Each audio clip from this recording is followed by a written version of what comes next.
Herzlich willkommen, liebe Zuseher, hier auf meinem Kanal. Ich freue mich sehr, dass Sie da sind. Wie viele von Ihnen höchstwahrscheinlich schon mitbekommen haben, bin ich unglaublich fasziniert von der Geschichte diverser Rassen. Es beeindruckt mich häufig zutiefst, wie viel hinter der Entstehung diverser Hundetypen steckt. Ja, Hunderassen bieten ja so viel mehr als nur plötzliches Auftreten, ihre äußere Erscheinung oder ihren Charakter. Die Geschichte einer Rasse ist ein Schlüssel, der mich persönlich viel tiefer mit dem Hund verbindet. Der Ursprung, die Menschen, die diesen Hund geformt und geprägt haben, sagen so viel über diverse Rassen aus. Und so etwas fasziniert mich. Ja? Egal, ob das sind Molosser, Bullterrier oder Terrier, andere Jagdhunde oder Schäferhunde. Da steckt häufig so viel Geschichte dahinter. Sehr interessant. Ja, und auch heute geht es um einen Hund, der äußerst geschichtsträchtig ist, und zwar um den Chotzky Bes, dem Hund der Schoden. Also bis gleich.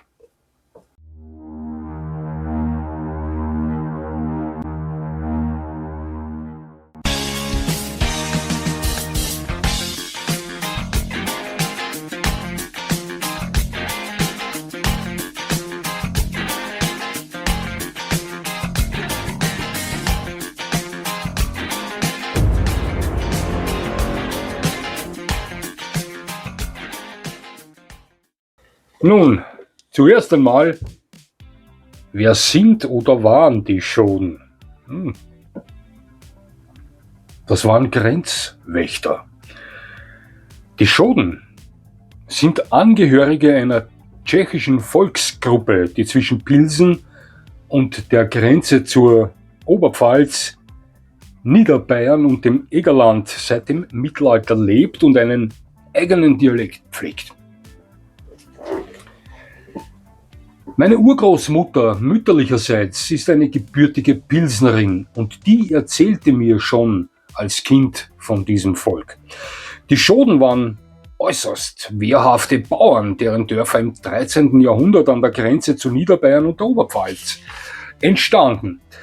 Die böhmischen Könige setzten sie als Grenzwächter ein und statteten sie dafür mit Sonderrechten aus wie eigene Wappen, Siegel und Standarten.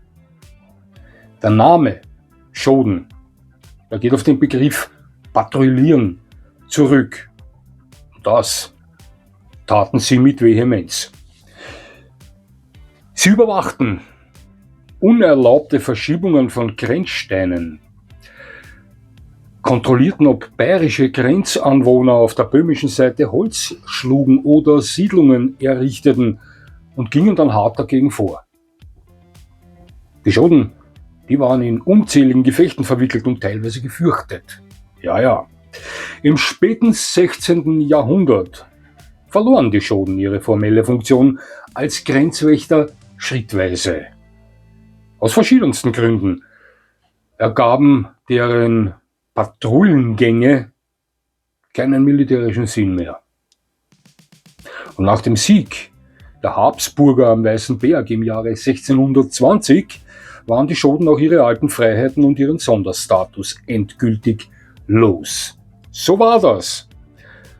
Heute pflegt diese ehemals kriegerische und tapfere Volksgruppe ihre reiche Kultur mit regionaler Dudelsackmusik und Trachten und sind als Landwirte oder im Tourismus tätig.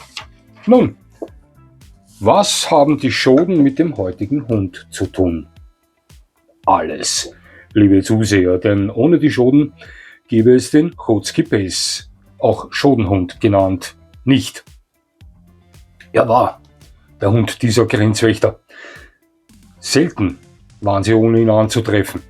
Sein Aufgabengebiet war groß. Seine Hauptaufgabe bestand darin, zusammen mit seinen Besitzern dafür zu sorgen, dass im Grenzgebiet alles nach Plan läuft. Ja, Man kann sich also gut vorstellen, dass die alten Chotzki-Bess-Hunde über ausreichend Wach- und Schutztrieb verfügten. Doch genauso trieben sie Rinder zusammen, hielten Raubtiere von den Herden fern und halfen ihren Besitzern bei der Jagd, indem sie für sie Wilder aufspürten. Kommt Ihnen das alles irgendwie bekannt vor? Wenn Sie mein letztes Video gesehen haben, dann ganz sicher. Ja, das ist ein typischer Bauernhund. Ganz einfach. Ja. Man weiß, dass die Schoden diese Hunde so reinblütig wie nur möglich verpaart haben und trotzdem ist der Chotzki-Bess, so wie er heute vor Ihnen steht, wenn er das tut, vom Blut anderer Hunderassen beeinflusst. Warum? Das möchte ich Ihnen gerne sagen. Weil der ursprüngliche Schodenhund aus verschiedenen Gründen Mitte des 20. Jahrhunderts so gut wie ausgestorben war. Doch in den 80ern des vorigen Jahrhunderts begann Herr Ingenieur Jan Findeis mit Hilfe von vielen weiteren bedeutenden Leuten damit diese Rasse wieder zu beleben. Passen Sie auf, mittels eines Artikels in der Zeitschrift Pes Britel Glowek rief er dazu auf, nach allen noch existierenden echten Schodenhunden im Land zu suchen. Und einige wenige hat man tatsächlich gefunden. Und genau die stellten dann die Basis für den Neuanfang dieser Rasse dar. Ja, doch man verpaarte diese wenigen Hunde mit anderen Schäferhunderassen. Es ging nicht anders. Am 20.10.1985 erfolgte dann der erste Wurf mit 6 Welpen. Und 2012 wurden schon mehr als 4000 Chotzki-Bess registriert. Heute ist diese Rasse absolut stabil. Ja. Von mehreren tschechischen Verbänden als Rasse anerkannt, erkennt ihn die FCI seit 2019 nur vorläufig als Rasse an. Aber die FCI und ich werden keine Freunde mehr in diesem Leben. Ja, das ist teilweise eine eigenartige Einrichtung für mich. Ja. Was haben wir hier also für einen Hund vor uns, liebe Zuseher? Einen schönen und tollen. Das kann ich Ihnen gleich vorweg mal sagen. Ja. Wenn man das erste Mal auf solch einen Hund trifft, dann denkt man sich mit Sicherheit, oh, das ist ein Schäferhund. Und fährt danach wahrscheinlich fort mit, aber das ist kein deutscher Schäferhund. Also das ist ziemlich wahrscheinlich. Ja. Und damit hätten Sie auch recht. Ja. Optisch erinnert mich der Schodenhund, wie gesagt, hier kann ich nur für mich sprechen, sofort an den deutschen Schäferhund mit Langstockhaar, an den Grünendel auch und auch an den Hoverwart, obwohl der kein Schäferhund ist. Ja. Und auch wenn diese 3 soeben genannten Rassen alle größer sind als der Chotzki-Bess, strahlen sie auf mich ähnliche Energie aus wie dieser Tscheche. Ja. Die Vorfahren des modernen Vertreters dieser Rasse stammten übrigens alle aus Dörfern in Südböhmen, wo deren Zucht zur Tradition der Schoden zählte. Und ich vergaß außerdem noch zu erwähnen, dass diese Grenzwächter ihren Hund auf den traditionellen Flaggen abgebildet hatten. Ja, ja, der Chotzki-Bess ist ein mittelgroßer Hund. Rüden erreichen bis zu 55 cm Schulterhöhe und 27 Kilo laut Standard. Die Hündinnen bis 52 cm Schulterhöhe und 24 Kilo Gewicht. Diese Hunde tragen langes Fell mit dichter Unterwolle und sind äußerst wetterfest, sehr wetterhart.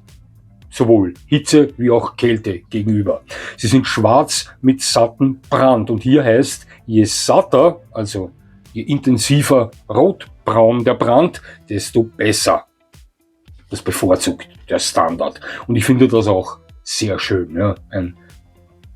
Ich finde solch einen satten Brand wunderschön, egal ob das ist beim Chotzki-Bess oder bei einem Hoverwart oder bei einem Dobermann oder bei einem Rottweiler. Je rotbrauner dieser Brand ist, desto besser gefällt er mir, aber das ist eine Geschmackssache, klare Sache.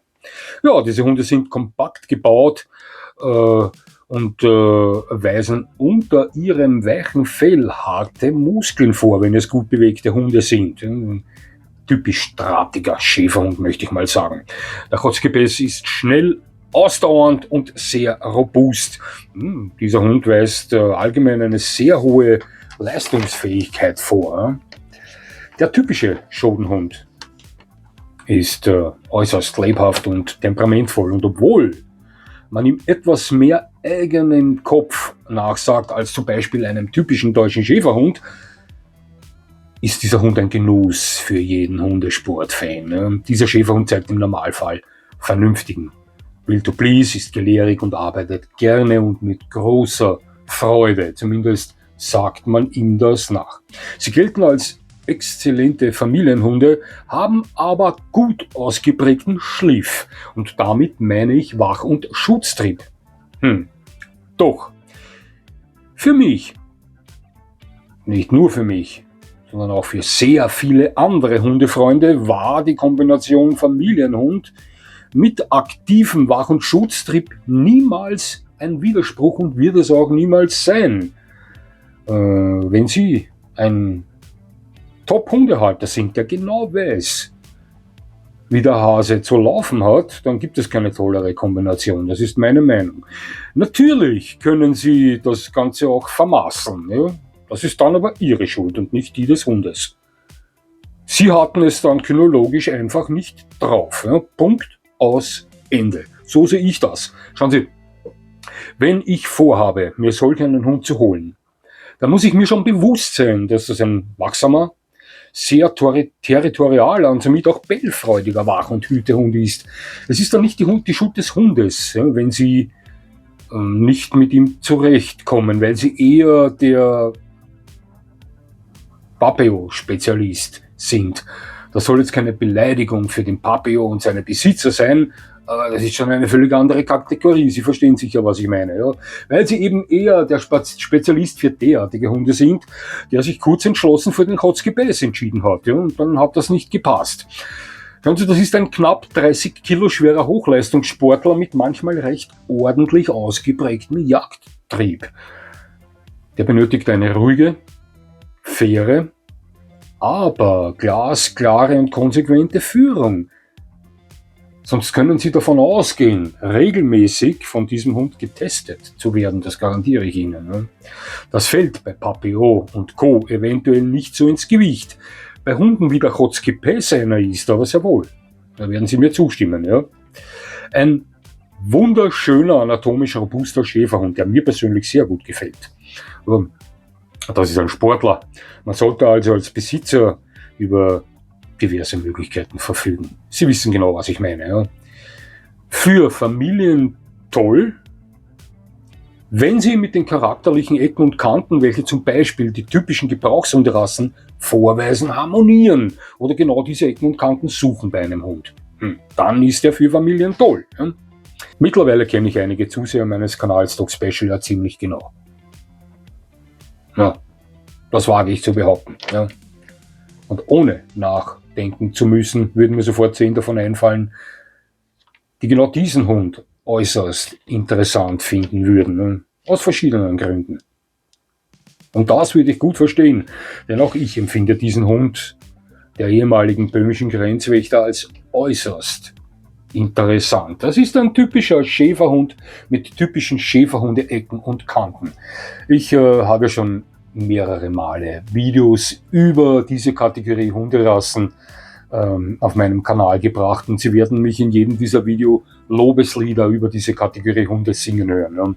Schäferhunde zählen für mich einfach zu den tollsten Hunden, die die Welt der Hunde zu bieten hat, weil viele davon absolute Allrounder darstellen. Das sind zumeist alles tolle Familienhunde, zugleich aber auch wahnsinnig tolle Wach- und Schutzhunde.